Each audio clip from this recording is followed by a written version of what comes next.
Jurado Nacional de Elecciones, Jorge Salas Arenas. Estamos a pocos días, a pocas horas de unas elecciones muy importantes para nuestro país y lo que queremos es tener las garantías de que este proceso se llevará con la transparencia adecuada en un contexto también complejo, el contexto de la pandemia. La pandemia ha replanteado las cosas, las reglas han cambiado. Como ustedes saben, hoy habrá una serie de horarios distintos para que se pueda sufragar, pero de eso y demás, sobre todo de las garantías que tenemos que tener los peruanos para ir a votar con tranquilidad y confiar al margen de la polarización que se ha producido en los resultados que nos otorgará el sistema electoral en este país. Está ya con nosotros, les decía yo, el señor Piero Corbeto, que está aquí en los estudios. Bienvenido y muchas gracias. No, muchísimas gracias, Mávila, por esta importantísima oportunidad que nos brindas. Bien, yo quería aprovechar, no sé si tenemos el enlace ya, el doctor Jorge Salas Arenas también está enlazado, él está enlazado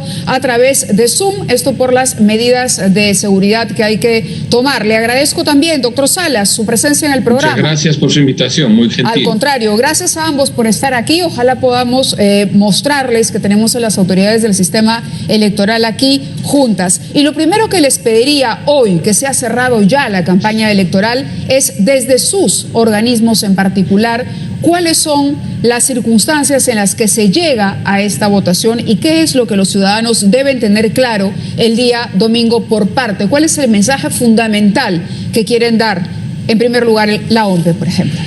Que tengan la absoluta certeza que la institucionalidad electoral garantiza que los resultados electorales serán el fiel reflejo de la voluntad popular. Con el Jurado Nacional de Elecciones, liderado y presidido por el doctor Salas Arenas, con quien he tenido el honor de estar esta mañana, invitado por él, y estamos haciendo una muy buena elección en un contexto muy complejo en todo aspecto. Es lo que yo decía, al margen del tema de la pandemia, estamos hablando de una situación de polarización muy seria. Es decir, la ciudadanía va a estar muy pendiente y tiene hoy una lupa sobre ustedes, sobre ambas autoridades, la OMPE y el Jurado Nacional de Elecciones. Doctor Salas Arenas, su primera reflexión, por favor, a pocas horas de este proceso electoral.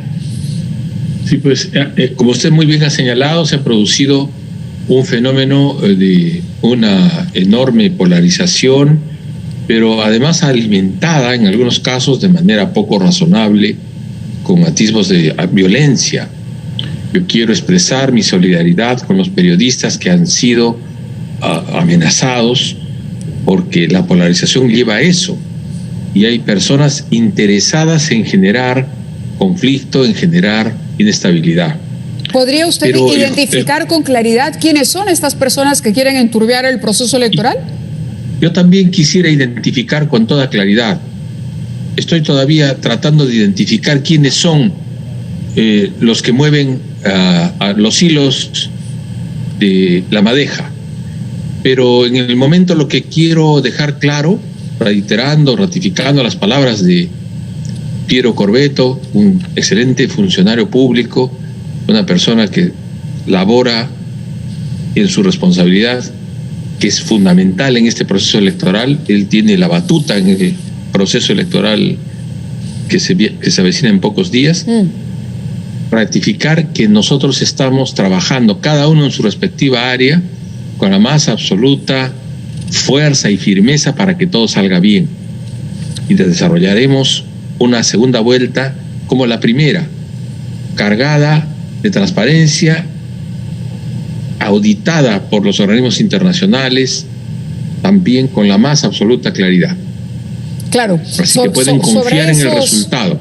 De acuerdo, sobre esos observadores internacionales también le voy a preguntar, pero quería trasladar ahora el micrófono al señor Corbeto para preguntarle por el padrón. Se habla de un padrón electoral que se ha cerrado y que no ha tomado en cuenta una serie de circunstancias. Por ejemplo, nos han llegado denuncias de que hay muchas personas que han perdido ya la vida, fallecidos, que figuran en el padrón. ¿Cómo se trabaja? ¿Cómo trabaja la OMPE al momento de cerrar digamos, el padrón electoral, la gente que va a votar, y cómo se evalúa o cómo se verifica que aquellos que aparecen en el padrón pero que en definitiva no votarán, esos votos no van a poder ser sustituidos o se podría prestar a un manejo en mesa turbio?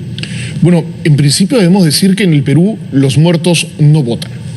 Es absolutamente lógico que en un padrón electoral que ha sido elaborado con un profesionalismo impecable de parte del RENIEC, es un padrón de altísimo nivel, existan fallecidos, sobre todo porque tiene un cierre de un año. Y ese padrón que ha cerrado un año ha tenido en este caso además la lamentable novedad de 180.000 muertes adicionales a los que históricamente hemos tenido. Ese padrón electoral que nos sirvió de manera perfecta en primera vuelta será el mismo padrón de segunda vuelta. Y nosotros tenemos mecanismos muy claros, la norma es muy clara para evitar que otra persona pueda votar, reemplazando a, suplantando a. En principio es delito suplantar. Y tenemos la garantía de que quienes tienen que velar por la identificación del elector son precisamente 3 ciudadanos sorteados de manera aleatoria que en el ejercicio pleno de su función como miembros de mesa, como autoridad electoral, el día de la jornada electoral, su primera, digamos, función es identificar al elector. Y lo hacen además en presencia de los personeros de los dos partidos. Claro, de los miembros de mesa que hacen esto en presencia siempre de un personero por cada partido, tratándose de una segunda vuelta. Así es. Eso es absolutamente garantista. No tenemos ningún caso de una persona que haya fallecido y haya votado. Eso no existe. ¿Y qué sucede con eso? ¿Se contabiliza a la hora de sumar los votos? ¿Cómo se cuentan esos? Simplemente no existe. No votaron. De un padrón de aproximadamente por mesa de 300 personas, si van a votar 250 personas, se cuentan solamente 250 votos. Los otros 50 no votó. No votó. Pero eso tiene que estar debidamente anotado en la mesa. Se anota que no votaron. Y lo firman los dos personeros, uno de cada partido. Los 3 miembros de mesa más los 2 personeros. Y los 2 personeros. Quería conversar con el doctor Salas también, porque se habla de que no se ha permitido, ¿no? Hay voces que reclaman, no se ha permitido a todos los observadores que han querido inscribirse participar. ¿Quiénes son los acreditados al momento, cuando falta ya escasas horas para dar inicio al sufragio, doctor Salas? Tenemos 15 misiones inscritas desde la primera vuelta, que es cuando debían inscribirse para todo el proceso todas las entidades interesadas en esa materia, en ese ministerio. Dentro de ellos está la Unión Europea, está la OEA, está la UNIORE y otros organismos. Y son 150 observadores internacionales que van a estar en el país y observadores nacionales desde luego también. Lo que ocurre es que algunas personas, pero de algunos grupos, han querido inscribirse tardíamente. ¿Por qué tardíamente? Porque se han inscrito para la segunda vuelta. No tenemos en el país esa posibilidad, ¿no? Lo que hemos propuesto en el Pleno es que se indague en adelante la posibilidad de establecer una suerte de acompañamiento de entidades que quisieran participar solamente en una fase del proceso electoral, ¿no? Pero eso está todavía de ley diferente, es decir, está para que lo señale la ley. De momento no lo tenemos. Entonces, lo tienen. O sea, hay un cronograma que se cierra con la primera vuelta, digamos, y que se mantiene antes de la primera vuelta. Antes de la primera vuelta. Así es. Es como para participar en el proceso electoral. Correcto. Primero hay que inscribirse, ¿no es cierto? Si uno no se ha inscrito, no participa en el proceso electoral.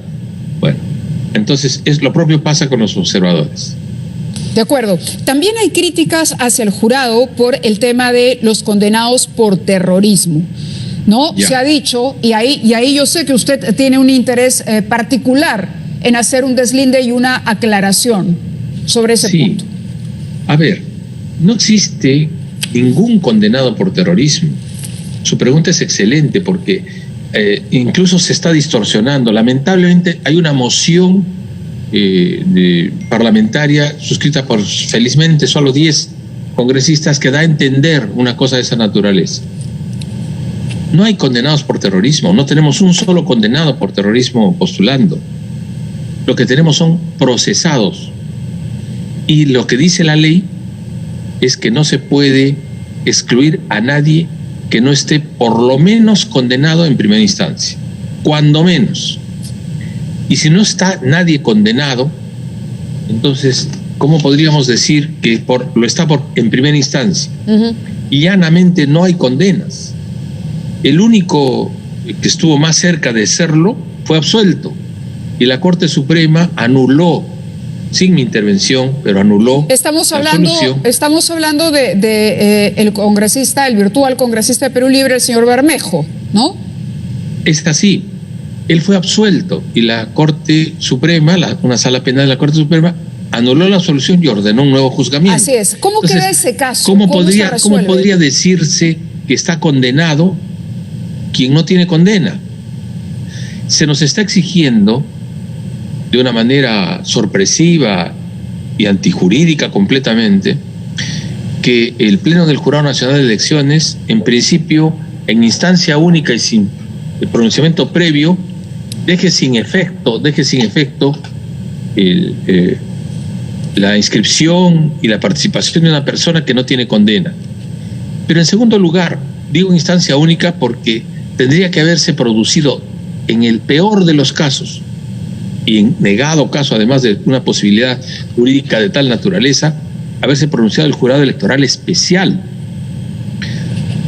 Pero el jurado electoral especial nunca se pronunció porque no tenía por qué hacerlo, y el Jurado Nacional de Elecciones tampoco ha conocido el tema porque nunca subió esa materia al conocimiento del Jurado Nacional de Elecciones.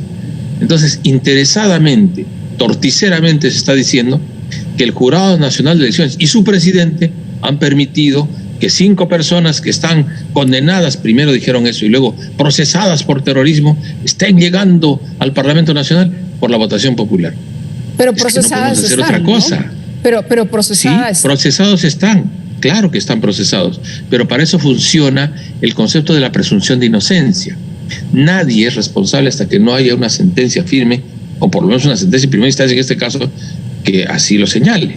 Y no hay en la legislación electoral tampoco ningún impedimento para que alguien que viene siendo investigado o procesado por un delito de esa naturaleza no pueda postular tampoco. Es decir, no hay ninguna manera, ninguna ley que lo prohíba. Ahora, ¿qué sucede si el proceso se desarrolla, ¿no?, durante el ejercicio, en este caso, de un congresista electo, y el congresista electo en primera instancia es declarado culpable? Si lo es en primera instancia, seguramente que habrá una segunda. Y una vez que se pronuncie definitivamente, este es un asunto ya de competencia del Congreso de la República. El Congreso de la República tiene sus procedimientos preestablecidos, reglados, para que proceda conforme a sus atribuciones. No es el Jurado Nacional de Elecciones que tiene que pronunciarse ahí.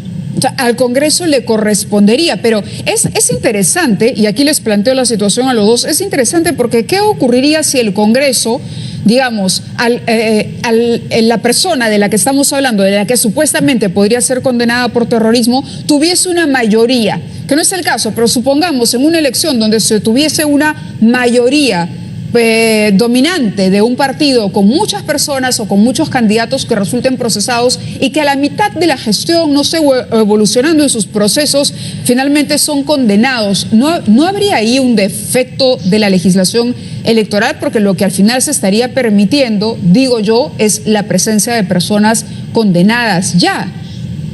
Yo entiendo lo de la presunción de inocencia, pero me pongo en el otro escenario.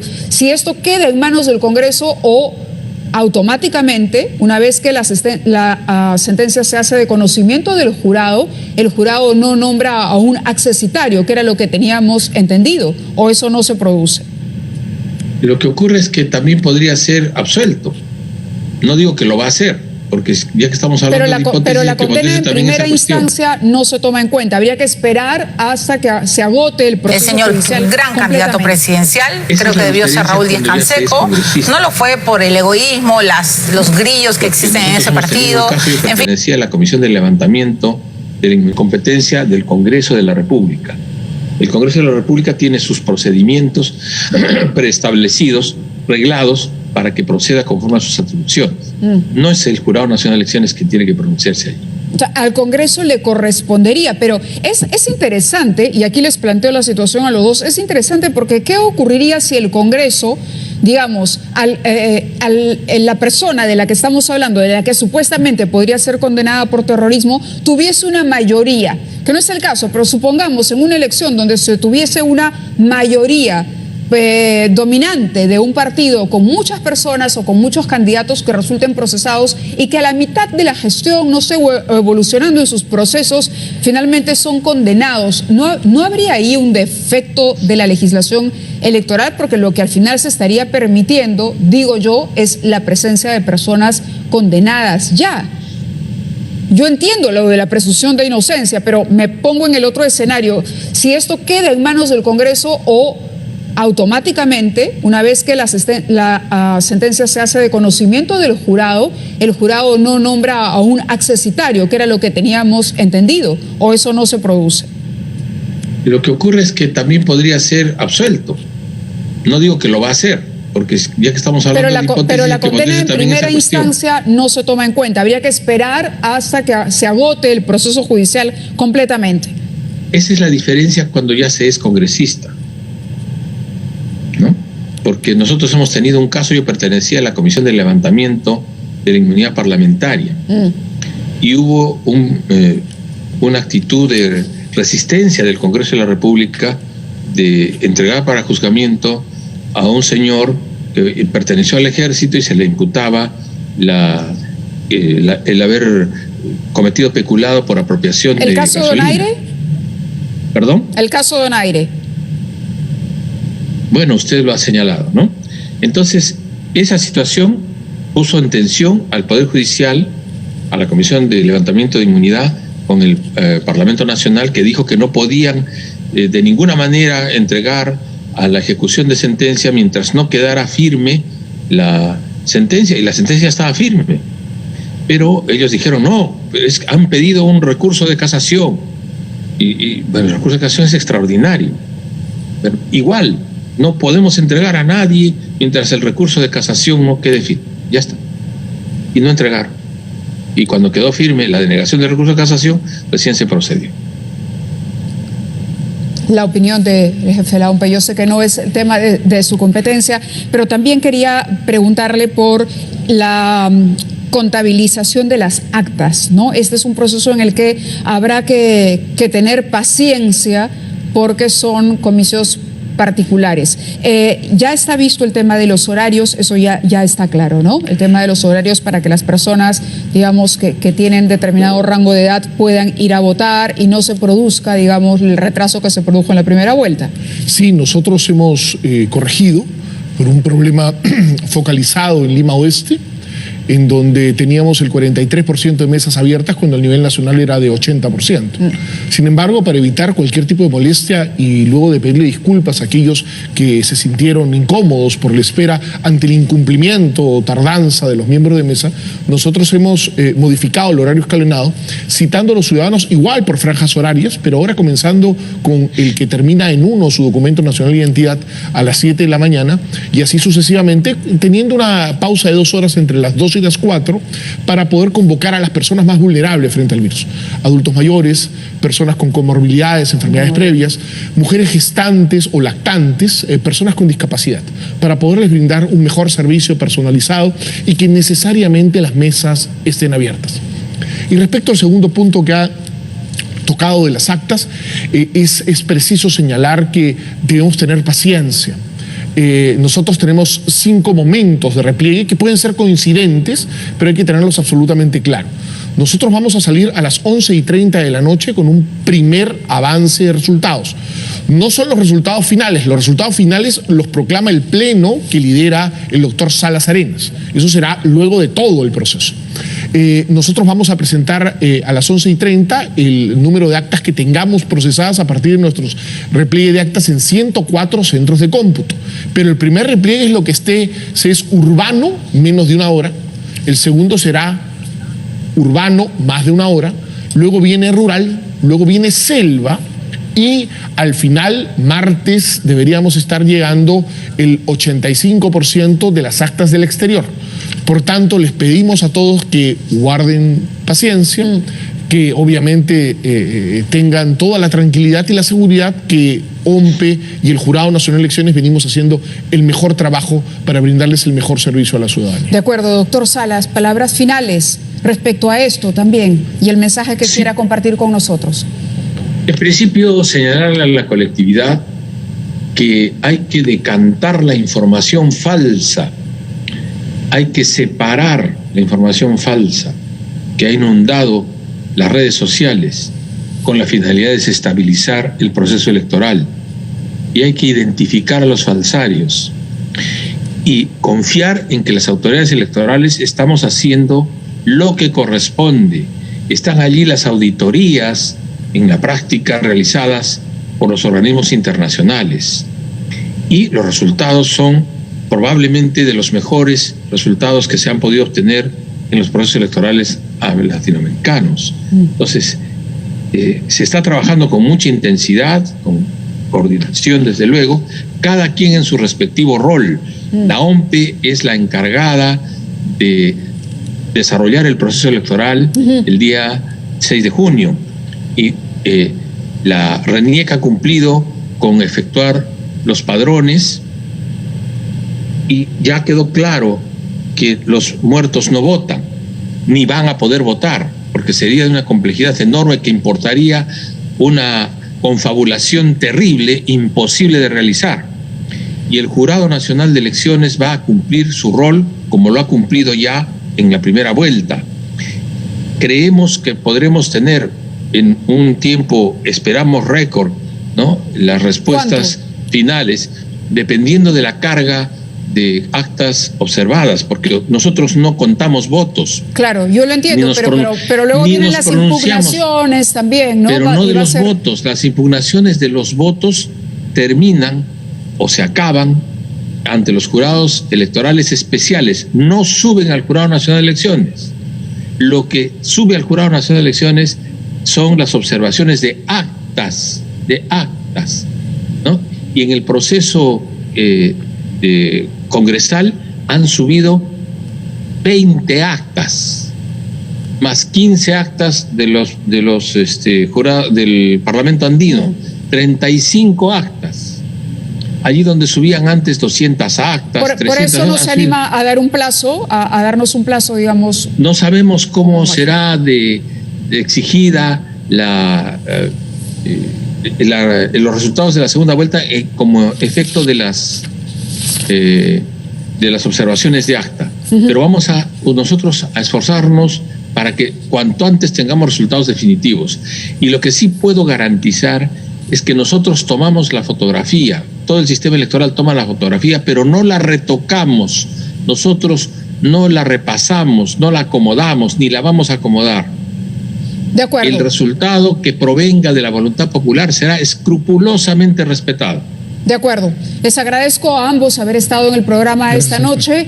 Estaremos, por supuesto, conectados y conversando seguramente el domingo y en los días posteriores para ir conociendo el avance de esa contabilidad de votos y también, por supuesto, como no, los resultados oficiales de las instituciones. Gracias a ambos. No, muchas gracias. Muy buenas noches. Nosotros muy gentil. Vamos a la pausa.